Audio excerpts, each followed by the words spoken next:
વડોદરા મહાનગરપાલિકાના election ward number 9માં Gorwa આઈટીઆઈથી સૂર્યા society થઈ સપનાના વાવેતરથી નારાયણ ગાર્ડનને જોડતા મુખ્ય માર્ગને જય શ્રી રામ માર્ગ નામ આપવામાં આવ્યું છે. આ અંગેનો ભવ્ય નામકરણ કાર્યક્રમ ગોત્રી લક્ષ્મીપુરા રોડ પર આવેલા લોટસ પ્લાઝા ખાતે યોજાયો હતો. કાર્યક્રમની શરૂઆત ભગવાન શ્રી રામની પ્રતિમાને પુષ્પાંજલિ અર્પણ કરી દીપ પ્રાગટ્ય સાથે તકતીનું અનાવરણ કરીને કરવામાં આવી હતી.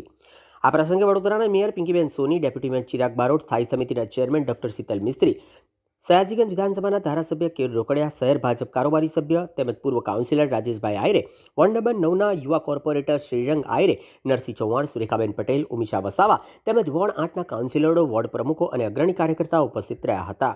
જ્યારે રામ મંદિરને જ્યારે 2 વર્ષ પૂર્ણ થઈને ત્રીજા વર્ષની જ્યારે વર્ષગાંઠ ઉજવી રહ્યા છે, ત્યારે તમામ હિન્દુ ધર્મના, તમામ ભારત વર્ષના તમામ લોકોને આજના દિવસે હું ખૂબ ખૂબ શુભેચ્છા પાઠવું છું કે આજે અમારા વિસ્તારની અંદર માનનીય મેયર શ્રી, માનનીય મ્યુનિસિપલ કમિશનર શ્રી અને માનનીય અમારા ધારાસભ્ય શ્રી, ચેરમેન શ્રી તમામના માધ્યમથી આજના દિવસે અમારો જે જય શ્રી રામ માર્ગ છે, જે લોટસ પ્લાઝાથી સપનાના વાવેતર થઈને જે પંચવટી એટલે આઈટીઆઈ 4 રસ્તા પાસે પહોંચે છે, એ રોડનું નામ જય શ્રી રામ નામ આપવામાં આવ્યું છે. તે બદલ હું સૌનો ખૂબ ખૂબ આભાર માનું છું. અને આજના દિવસે આવેલા અમારા તમામ વડીલો છે, ભારત માતા મંદિર અને જય શ્રી રામ અમારા જે ઉંડેરા ખાતે મંદિર આવેલું છે, તેમના પણ મહારાજ શ્રી અહીંયા આવ્યા છે.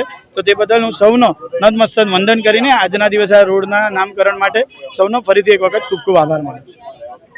સમગ્ર વડોદરા શહેર સંસ્કારી નગરી, ધર્મની નગરી છે. આજે ફરી એકવાર અમને ખૂબ આનંદ થાય છે, કારણ કે આ એક વિસ્તારની અંદર પહેલાં ઝાંસી રાણી road, Eklavya road, Chandrashekhar Azad road, મા રોડ અને આજે શ્રીરંગે જે સૂચન અમે 2 વર્ષ પહેલાં જ્યારે 500 વર્ષ પછીનું જે એક મંદિર આપણું જે ખોલવામાં આવ્યું હતું અને જય શ્રી રામના નારા સાથે આખું દેશ ગુંજ્યો હતો, તો આજે વડોદરા મહાનગરપાલિકાના મેયર છે, ડેપ્યુટી મેયર છે, સ્ટેન્ડિંગ ચેરમેન છે, અમારા શહેર પ્રમુખ છે, અમારા મેમ્બર ઓફ પાર્લામેન્ટ, સાંસદ છે, ધારાસભ્યશ્રીઓ છે, બધા જ લોકોને આજના દિવસે ખૂબ ખૂબ અભિનંદન અને વંદન કરું છું. સાથે સાથે આ વિસ્તારના લોકોએ પણ ખૂબ પ્રેમ આપ્યો છે અને એના માટે જ આજે આ જય શ્રી રામ આજે 2 વર્ષ એમને પૂર્ણ થાય છે. 2 વર્ષ પહેલાં એક દરખાસ્ત હતી, ફક્ત 24 કલાકની અંદર કોર્પોરેશન દ્વારા આ દરખાસ્ત મંજૂર કરીને આજે નામ મૂકવામાં આવ્યું છે.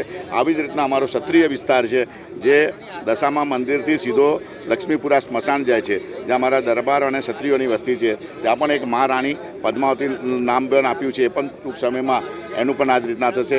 સર્કલો પણ અમે ડિમાન્ડ કરેલી છે, ત્યાં સર્કલ સ્વામી વિવેકાનંદ સર્કલ બને, જય શ્રી રામ સર્કલ બને, આવી રીતના મહારાણી ક્ષત્રિય છે એવા ચોક બને. તો બધા જ જેને દેશ માટે, જેને સમાજ માટે કામ કર્યું હોય અને જેના આશીર્વાદ છે એવા જય શ્રી રામના જે રોડનું જે નામ થયું છે, કારણ કે આજના દિવસે 500 વર્ષ જૂનું મંદિર આપણે જ્યારે ખોલવામાં આવ્યું તો ખૂબ ખૂબ વંદન કરીએ છીએ અને સૌ લોકોને અભિનંદન પાઠવીએ છીએ. જય શ્રી રામ. વડોદરા શહેરના આ વિસ્તારમાં લોટસ પ્લાઝાથી લઈ અને આઈટીઆઈ 5 રસ્તા સુધીના માર્ગને જોડતા માર્ગનું નામકરણ શ્રી રામચંદ્ર માર્ગ નામકરણ કરવામાં આવ્યું છે. આપણે સૌ જાણીએ છીએ તેમ આદરણીય વડાપ્રધાન શ્રી નરેન્દ્રભાઈ મોદીજીએ જ્યારથી તેમનો પદભાર સંભાળ્યો છે, ત્યારથી આપણી ધાર્મિક પૌરાણિક સંસ્કૃતિ હોય કે આપણો સાંસ્કૃતિક રાષ્ટ્રવાદ હોય, આપણે સૌને સીધા જોડાણની તક આપી છે. ત્યારે અમારા વડોદરા શહેરના વોર્ડ નંબર 9ના કાઉન્સિલર એવા શ્રીરંગભાઈ આયરે દ્વારા આ માર્ગને ભગવાન શ્રી રામના નામે નામકરણ કરવાનું એમના દ્વારા સૂચન કરવામાં આવ્યું હતું.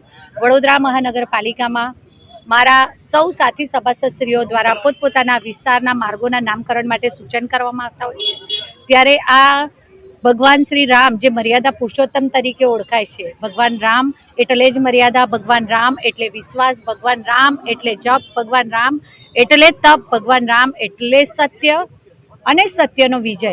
આમ ભગવાન રામને જ્યારે 550 વર્ષની લાંબી પ્રતીક્ષા બાદ આદરણીય વડાપ્રધાન શ્રી નરેન્દ્રભાઈ મોદીજી દ્વારા અયોધ્યામાં જે રામ મંદિરનું નિર્માણ કર્યું અને આજે 2 વર્ષ પૂર્ણ થયા આ મંદિરના લોકાર્પણને, ત્યારે આજના આ દિવસને ખાસ યાદગીરી રૂપે રાખી શકીએ અને આપણી સૌની યાદોમાં સંજોવીને રાખીએ એવી રીતે શ્રીરંગભાઈ દ્વારા જ્યારે આ નામનું ભગવાન શ્રી રામના નામે નામકરણ કરવાનું સૂચન હતું, ત્યારથી જ એમની પોતાની પણ ઈચ્છા હતી. ત્યારે આ બંને શુભગ સંયોગે આજના દિવસે આ રોડનું નામકરણ કર્યું છે.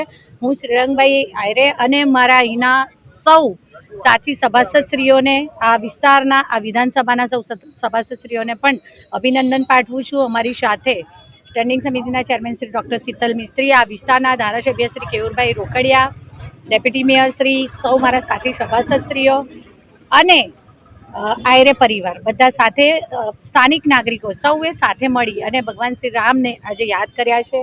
એમને પુષ્પાંજલિ અર્પણ કરી, હૃદયાંજલિ અર્પણ કરીને એમના આશીર્વાદ લઈ અને આજે નામકરણ કરવામાં આવ્યું છે. હું સૌને ખૂબ ખૂબ શુભેચ્છાઓ પાઠવું છું.